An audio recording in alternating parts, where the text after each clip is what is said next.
it's day 2 ng ating road trip from Vancouver to PEI. Samahan nyo kami. Ngayon, mag-umpisa naman tayo dito sa Drumheller. Titingnan natin kung hanggang saan ang aabutin ng ating day 2. Go swimming!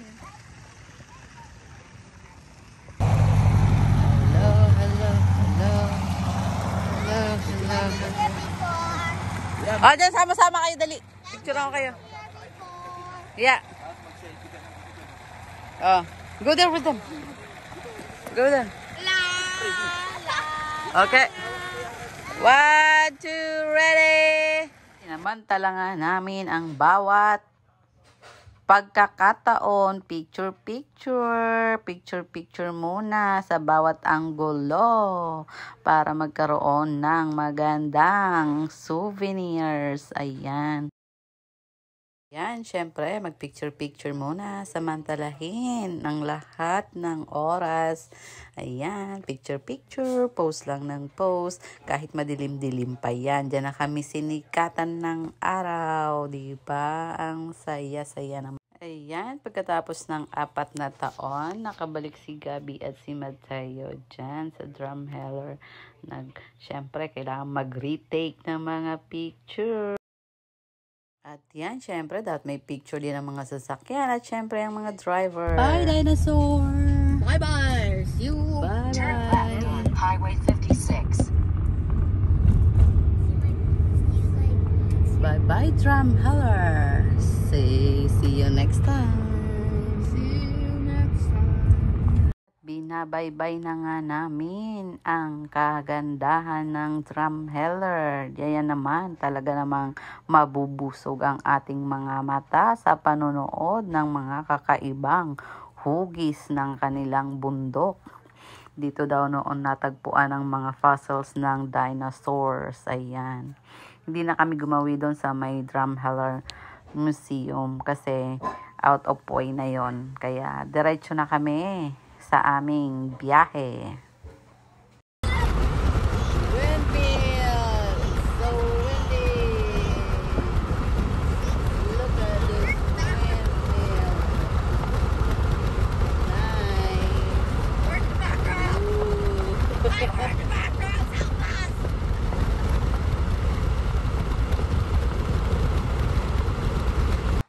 At syempre, kailangan mabilis ang kamay para sa pagpitik ng camera at na makuha yung mga sign ng mga municipality, di ba?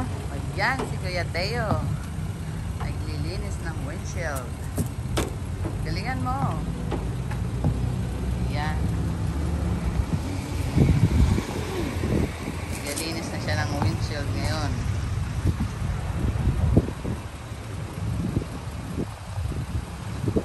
Mo, linisan mo yung harapan ko para maganda yung kuha kong picture. Tanggalin mo na yung ano.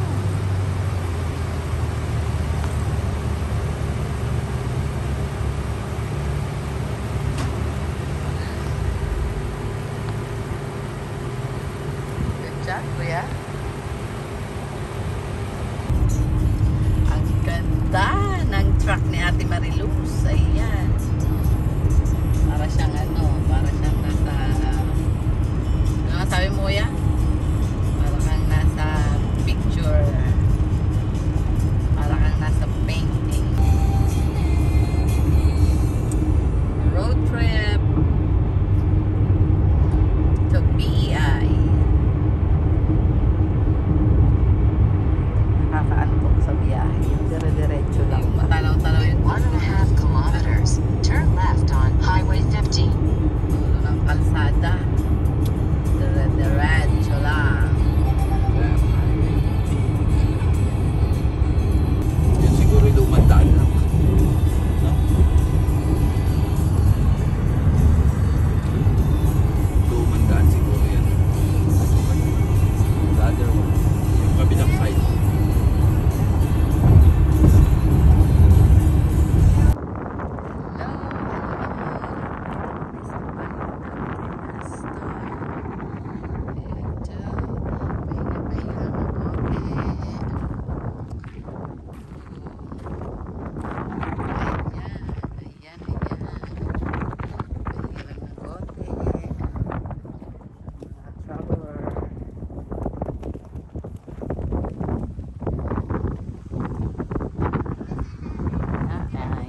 tanghaling tapat. Kaya inaantok yung mga driver. Kaya pahinga lang daw muna ng konti. Pipikit lang ng konti yung kanilang mga mata para makapagpahinga. At kami naman syempre ni Gabi, sinamantala namin mag-picture taking. Ayan. Picture lang. Picture. Samantalahan. Tapos na naman ngang magpahinga. At ayan, diretso ang biyahe. Welcome to Regina. Kita nyo naman, ang ganda ng mga windmills pagmasdan. Ayan, sa gitna ng kaparangan. Parang, ng farm, diba? Ang ganda.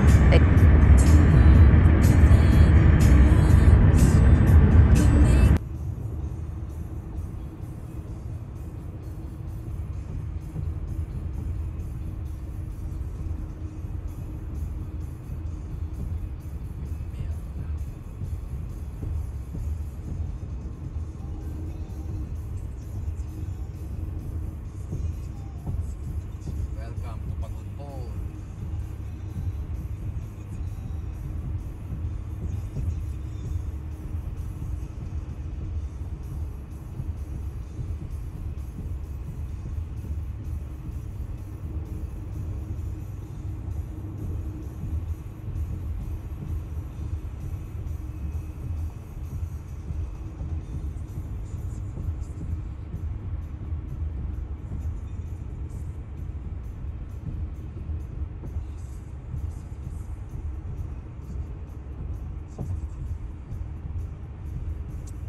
At sa haba nga ng biyahe namin kahapon, naghanap na kami ng aming matutuluyan at makapagluto ng aming hapunan.